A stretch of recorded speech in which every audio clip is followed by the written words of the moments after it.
The ex-cop accused of being the notorious Golden State Killer made his first court appearance today. Joseph DeAngelo, now 72, is suspected in at least a dozen murders, more than 50 rapes, and more than 100 break-ins going back to the 1970s.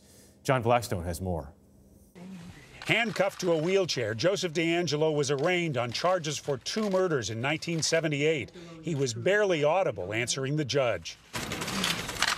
Investigators found DeAngelo using DNA from crime scenes decades ago, which they submitted to a publicly shared genealogy website called GEDmatch. Cold case investigator Paul Holes. We were able to do this without seeking the legal authority in terms of getting the federal grand jury subpoena or the search warrant that we would need if we wanted to search the other types of genealogy sites.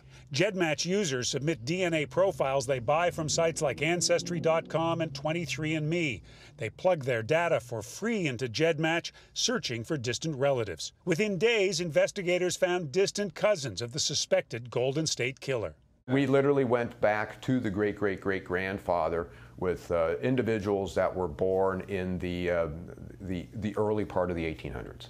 It took 4 months to identify DeAngelo as a likely suspect, but to prove it, investigators followed him to collect his DNA from something he threw away. District Attorney Anne Marie Schubert. It could be he left a tissue. It could be that he, put his hands on a door handle, but it was what I call abandoned DNA.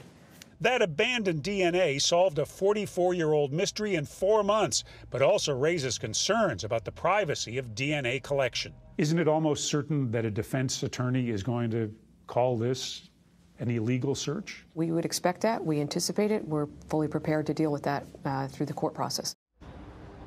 GEDmatch says law enforcement never approached them. In a statement, GEDmatch tells users, if you are concerned about non-genealogical uses of your DNA, you should not upload your DNA to the database.